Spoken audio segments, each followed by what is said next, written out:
विद्यार्थियों, नवोदय विद्यालय प्रवेश परीक्षा कक्षा 6 के लिए गणित के पाठ्यक्रम में संख्या पद्धति से संबंधित विगत वर्षों में जो प्रश्न संख्या पद्धति से संबंधित पूछे गए हैं उनको मैं यहाँ आपको हल सहित समझाने की कोशिश कर रहा हूँ। आप अच्छी तरह से समझने की कोशिश करना। इसी प्रकार के प्रश्न आगामी परीक्षाओं में आने की संभावना है। जो नवोदय विद्यालय समिति द्वारा नवोदय विद्यालय प्रवेश परीक्षा कक्षा 6 के लिए आयोजित की जाती है, आगामी वर्षों में आयोजित होने वाली एग्जाम में इसी प्रकार के क्वेश्चन आने की संभावनाएं ज्यादा है। अतः मैं आपको विगत वर्षों में जो प्रश्न पूछे गए हैं उनका यहाँ अच्छी तरह से समझाने का प्रयास कर रहा हूं। आप समझने की कोशिश करना। देखिए क्वेश्चन नंबर 1, 6 अंकों की बड़ी से बड़ी संख्या तथा 5 अंकों की बड़ी से बड़ी संख्या का अंतर क्या है। ये देखिए, ये इसी साल जवाहर नवोदय विद्यालय 2020 में पूछा गया क्वेश्चन है। ये जो 2020 में नवोदय विद्यालय प्रवेश परीक्षा कक्षा 6 के लिए आयोजित की थी उसमें यह प्रश्न पूछा गया था। अब देखिए 6 अंकों की बड़ी से बड़ी संख्या है वो 6 नौके आएंगे, यानी 9,99,999 हो गई। और 5 अंकों की बड़ी से बड़ी संख्या हो गई 99,999। अब क्या है, इन दोनों संख्याओं का हमें अंतर ज्ञात करना है। तो 6 अंकों की बड़ी से बड़ी संख्या में से हम 5 अंकों की बड़ी से बड़ी संख्या घटा देंगे। तो 9 में से 9 0, 9 में से 9 0, 9 में से 9 0, 9 में से 9 0, 9 में से 9 0 और 9 का 9, तो 9 लाख आ गया। तो 6 अंकों की बड़ी से बड़ी संख्या और 5 अंकों की बड़ी से बड़ी संख्या के बीच में अंतर 9 लाख का है। आ गया समझ में। अगला क्वेश्चन देखिए, क्वेश्चन नंबर 2, 7 अंकों की बड़ी से बड़ी संख्या तथा 4 अंकों की छोटी से छोटी संख्या में कितना अंतर है। यह क्वेश्चन भी जवाहर नवोदय विद्यालय प्रवेश परीक्षा 2020 में पूछा गया प्रश्न है। देखिए 7 अंकों की बड़ी से बड़ी संख्या 7 नौके हो गए, यानी 99,99,999 हो गया। और 4 अंकों की छोटी से छोटी संख्या बनती है। पहला जो अंक है वो 1 और बाद के 0, तो पहले 1 और बाद में 3 0, 4 अंकों की छोटी छोटी संख्या हो गई। अब इन दोनों का अंतर पूछता है तो हम 99,99,999 में से 1000 लेस कर देंगे, यानी घटा देंगे। तो 9 का 9, 9 का 9, 9 का 9, 9 में से 1 घटाया 8 और 9 का 9, 9 का 9, 9 का 9, तो यह आएगा 99,98,999। तो 7 अंकों की बड़ी से बड़ी संख्या और 4 अंकों की छोटी से छोटी संख्या के बीच में 99,98,999 का अंतर है। आगे समझ में। अगला क्वेश्चन देखिए, निम्न में से कौन सा कथन सत्य है। यह जवाहर नवोदय विद्यालय प्रवेश परीक्षा 2019 में पूछा गया प्रश्न है। 0 एक विषम संख्या है, 0 एक सम संख्या है, 0 एक अभाज्य संख्या है, 0 न तो विषम और न सम संख्या है। तो इनमें आप देखिए ये हमारे लेवल पर 0 न तो विषम है और न सम है। आगे समझ में। तो न तो संख्या 0 वो विषम है, न सम है, न अभाज्य है, और 0 न तो विषम है और न सम है। आ गया समझ में। तो डी ऑप्शन इसमें सही होगा। अगला क्वेश्चन देखिए, बड़ी से बड़ी तथा छोटी से छोटी 5 अंकों की संख्याएं जो अंकों 0, 3, 6, 7 9 से बनती हैं जब कोई अंक दोबारा नहीं आए। ये भी प्रश्न जवाहर नवोदय विद्यालय प्रवेश परीक्षा 2019 में पूछा गया है। तो 5 अंकों की बड़ी से बड़ी तथा छोटी से छोटी संख्याओं जो इन अंकों से बनती हैं और जब कोई अंक दोबारा नहीं आए का अंतर है। इनका अंतर क्या होगा। अब देखिए इन अंकों से बनी 5 अंकों की बड़ी से बड़ी संख्या, तो पहले बड़ा अंक आएगा 9 9 7 6 3 0, यानी 97,630 बन गई। और इन अंकों से 5 अंकों की छोटी छोटी संख्या बनेगी। पहले आएगा 3, फिर 0, 6, 7, 9, यानी 30,679। अब इन दोनों का अंतर ज्ञात कर लीजिए। 10 में से 9 1 हाथ के लगे 8, 13 में से 8 कड़े 5 हासिल 1, 7 16 में 7 कड़े 9 हासिल 1, और 7 में से 1 6, और 9 में से 3 6, 66,951 इन अंकों से बनने वाली बड़ी से बड़ी और छोटी से छोटी संख्या के बीच अंतर हो गया 66,951। आ गया समझ में। तो इन अंकों से हमने 5 अंकों की बड़ी से बड़ी संख्या बना ली और इन अंकों से 5 अंकों की छोटी छोटी संख्या बना ली और फिर उनका अंतर ज्ञात कर लिया। आ गया समझ में। इस तरह के क्वेश्चन एग्जाम में अधिकांशतः आते रहते हैं। क्वेश्चन नंबर 5, संख्या 5,84,356 में अंक 5 के स्थानीय मूल्यों का योग क्या है। अब देखिए इस संख्या में 2 5 आए हैं। एक आया है इकाई, दहाई, सैकड़ों, हजार, 10 हजार, लाख पर, लाख के स्थान पर, और एक 5 आया है दहाई के स्थान पर। अब लाख वाले जो 5 है, लाख के स्थान पर 5 के अंक का स्थानीय मान तो हो गया 5 लाख, और दहाई के स्थान पर 5 के अंक का स्थानीय मान हो गया 50, और इन दोनों का योग हो गया 5,50,000। ये क्वेश्चन भी जवाहर नवोदय विद्यालय 2019 में पूछा गया है। तो लाख के स्थान पर वाले 5 का स्थानीय मान आपके समझ में आ गया, 5 लाख हो गया, और दहाई के स्थान पर जो 5 का अंक है उसका स्थानीय मान हो गया 50, और दोनों का योग कर लिया तो 5,50,000 आ गया समझ में। अगला क्वेश्चन देखिए, प्रश्न नंबर 6। प्रथम सुप्राकृत संख्याओं में 3 और 5 दोनों से भाग हो जाने वाली संख्याओं की संख्या है कितनी? यह भी जवाहर नवोदय विद्यालय 2019 में आया हुआ क्वेश्चन है। आप देखिए, प्रथम जो सुप्राकृत संख्या हैं उसमें 3 और 5 दोनों का भाग जाने वाली संख्याएं हैं कितनी? तो प्रथम सुप्राकृत संख्याओं में 3 और 5 दोनों से भाग हो जाने वाली संख्याओं की संख्या 3 और 5 के लसाअ का 100 में भाग देने पर जो भागफल होगा वही होगी। अतः 3 व 5 का लघुत्तम समापवर्ती है 15, और 15 का 100 में भाग देंगे तो भागफल कितना आता है 6। अतः 3 व 5 दोनों का प्रथम सुप्राकृत संख्याओं में भाग जाने वाली संख्याओं की संख्या हुई 6, और वे संख्या मैं आपको बता दूं 15, 30, 45, 60, 75 और 90 होंगी। 15 को 15, 15 2 30, 15 3 45, 15 4 60, 15 5 75, 15 6 90। ये ऐसी संख्या हैं जिनमें 3 और 5 दोनों का भाग जाता है। तो प्रथम सुप्राकृत संख्याओं में 3 व 5 दोनों का भाग जाने वाली कुल संख्याओं की संख्या कितनी हुई? 6। आ गया समझ में। तो इस तरह से हमने 3 और 5 दोनों का पहले लसाअ निकाल लिया, और फिर लसाअ का 100 में भाग दे दिया। जितना भागफल आया वही उन संख्याओं की संख्या है जो 3 और 5 दोनों से विभाजित हैं प्रथम सुप्राकृत संख्या, तो वो हुई 6। आ गया समझ में। अगला क्वेश्चन देखिए, दो संख्याओं का योग 3 4 5 6 7 8 है, यानी 3,45,678 है। यदि एक संख्या दूसरी से 16,016 बड़ी है तो बड़ी संख्या क्या है? जवाहर नवोदय विद्यालय 2018 में आया हुआ क्वेश्चन है। देखिए, ये दो संख्याओं का योग है, और यदि एक संख्या दूसरी संख्या से 16,016 बड़ी है तो इसका मतलब क्या हुआ कि इन दोनों संख्याओं का जो अंतर है वो 16,016 है। अब बड़ी संख्या पूछता है। अब बड़ी संख्या का हमारे पास सूत्र दिया हुआ है कि दो संख्याओं का योग प्लस दो संख्याओं का अंतर बट्टा 2। अब दोनों संख्याओं का योग तो 3,45,678 है, और दोनों संख्याओं एक संख्या दूसरी संख्या 16,016 बड़ी, इसका मतलब वो उसका अंतर है। इसका मतलब वो हो गई 16,016। तो दोनों संख्याओं का योग तो 3,45,678 और दोनों संख्याओं का अंतर है 16,016 और बट्टा 2। इन दोनों का जोड़ आया 3,61,694, और इसमें हमने 2 का भाग दे दिया तो 18,847 प्राप्त हुआ, जो कि बड़ी संख्या है। 1,80,847 आया।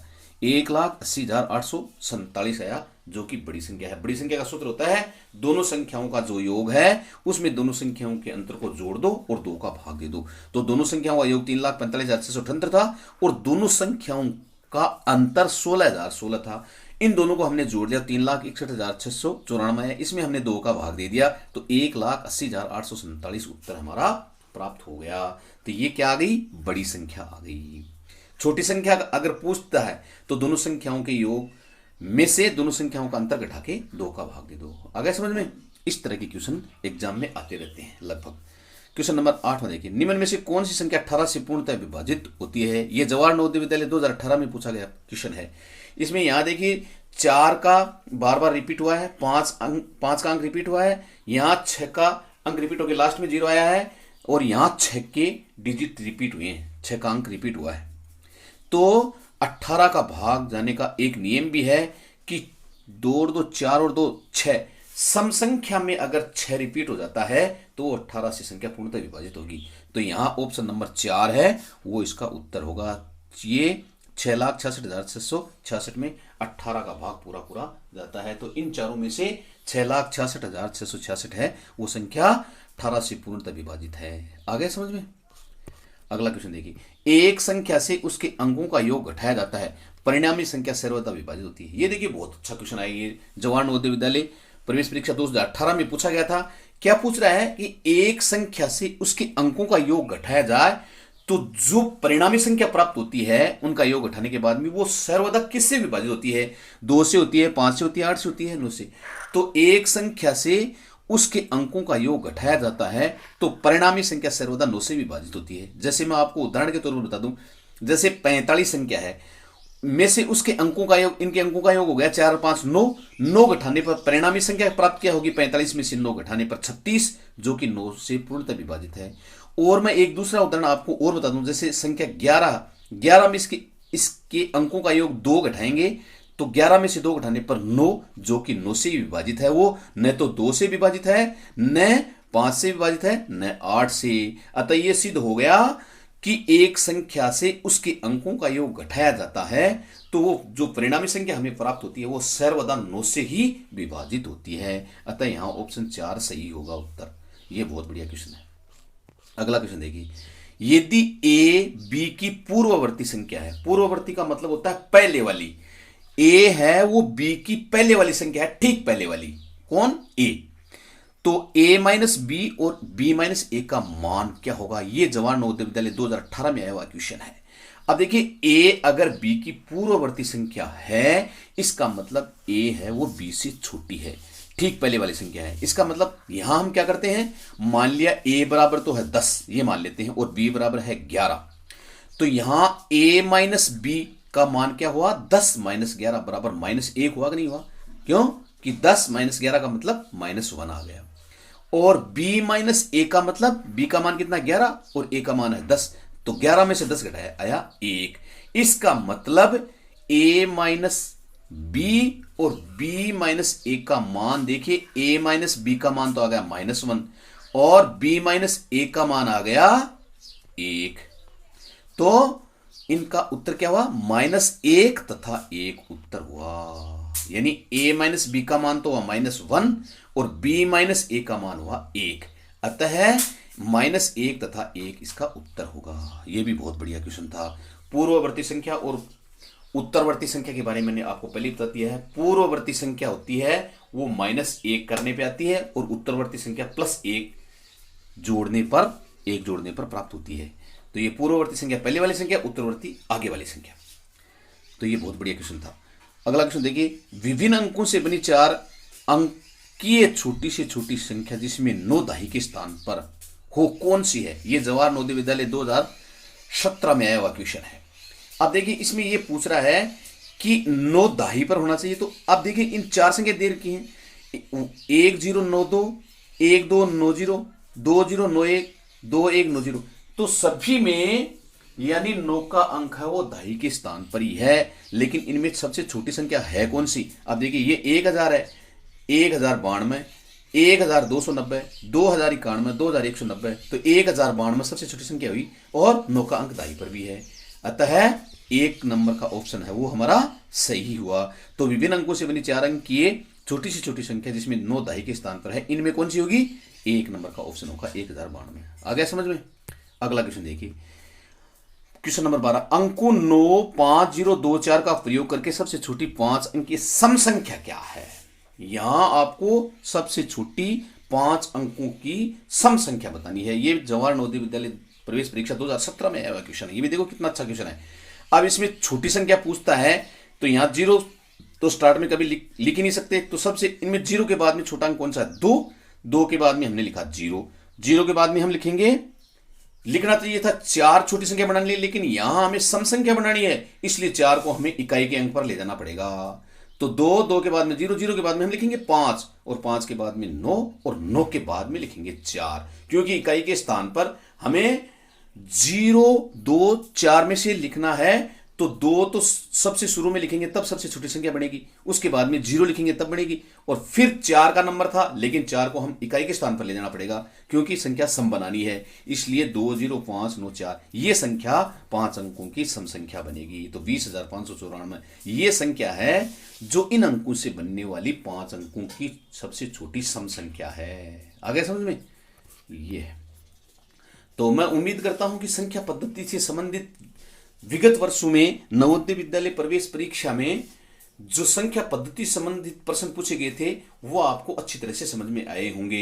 ये प्रश्न मैं आपको विशेष तौर से इसलिए क्लियर करवा रहा हूं कि आगामी वर्षों में नवोदय विद्यालय समिति द्वारा जो नवोदय विद्यालय प्रवेश परीक्षा कक्षा 6 के लिए जो आयोजित की जाएगी उसमें ऐसे ही प्रश्न पूछे जाने की संभावना अधिक है। अब मैं अभ्यास के लिए आपको कुछ क्वेश्चन दे रहा हूं, इनके आंसर आप कमेंट बॉक्स में अवश्य लिखना। अब पहला प्रश्न देखिए, निम्न में से सबसे छोटी संख्या कौन सी है। अब देखिए इनमें से आपको 7413, 7130, 7985, 7545 ये जवाहर नवोदय विद्यालय प्रवेश परीक्षा 2016 में पूछा गया क्वेश्चन है, और इसमें आपको सबसे छोटी संख्या का पता लगा के बताना है। 6 अंक की छोटी छोटी संख्या तथा 4 अंक की बड़ी से बड़ी संख्या में अंतर है। 6 अंकों की छोटी से छोटी संख्या लिखो और उसमें से 4 अंकों की बड़ी से बड़ी संख्या को घटाओ। अब आप इसका अंतर करके इसमें से पता कर लेना कि कौन सा ऑप्शन होगा, वही आप लिखेंगे। 56 तथा 84 दोनों के लिए निम्न में से कौन सा कथन सत्य है। ये जवाहर नवोदय विद्यालय 2016 में आया हुआ क्वेश्चन है। अब देखिए दोनों अभाज्य संख्याएं हैं, दोनों सहअभाज्य संख्याएं हैं, दोनों 14 के गुणज हैं, दोनों विषम संख्याएं हैं। अब 56 और 84 के लिए इन चारों ऑप्शनों में से कौन सा ऑप्शन सत्य बैठता है, उसका चुनाव आपको करना है। आ गया समझ में। अब क्वेश्चन नंबर 4, निम्न संख्याओं को बढ़ते क्रम में लगाइए। ये जवाहर नवोदय विद्यालय 2015 में आया क्वेश्चन है। इसको बढ़ते क्रम का मतलब इसको आपको लिखना है आरोही क्रम में, छोटी से बड़ी संख्या के रूप में लिखो। 98,230, 98,023, 89,320, 98,032। अब आपको इसमें सबसे पहले छोटी संख्या लिखनी है, फिर उसके बाद में उससे बड़ी, फिर उससे बड़ी, फिर सबसे बड़ी, ऐसे इसको सेट करना है। क्वेश्चन नंबर 5, दो संख्याओं का योग 9,87,454 है। यदि एक संख्या दूसरी संख्या से 20,100 अधिक है तो बड़ी संख्या क्या है। ऐसा क्वेश्चन उदाहरण में भी आया हुआ है। अब बड़ी संख्या का जो सूत्र है उसके आधार पर ये तो दोनों का योग दे रखा है, ये दोनों का अंतर है। दूसरी संख्या 20,100 अधिक है ना, ये इसका अंतर है। तो अब आप बड़ी संख्या का सूत्र लगाकर इसको आराम से ज्ञात कर सकते हैं। ये जवाहर नवोदय विद्यालय 2015 में आया हुआ क्वेश्चन है। अब क्वेश्चन नंबर 6, अंक 4, 5, 0 तथा 3 का प्रयोग करके 5 अंकों वाली छोटी छोटी संख्या क्या है। अंकों की पुनरावृत्ति संभव है। अब आपको यह पता होना चाहिए, जब छोटी से छोटी संख्या पूछता है तो पुनरावृत्ति छोटे अंक की होगी। तो अब देखिए 4, 5, 0, 3 में सबसे छोटा अंक क्या है, आपको पता होना चाहिए 0 है, तो 0 की पुनरावृत्ति से ही ये सबसे छोटी संख्या बनेगी। तो आप देख लेंगे ये भी जवाहर नवोदय विद्यालय 2015 में आया हुआ क्वेश्चन है। तो मैं उम्मीद करता हूं कि आज जो विगत वर्षों में संख्या पद्धति संबंधित जो प्रश्न विगत वर्षों में नवोदय विद्यालय प्रवेश परीक्षाओं में पूछे गए थे वो आपको अच्छी तरह से समझ में आए होंगे। और इन जो 6 प्रश्न मैं आपको अभ्यास के लिए दिए इनका आप अभ्यास करना और इनके आंसर कमेंट बॉक्स में अवश्य लिखना। बहुत बहुत धन्यवाद।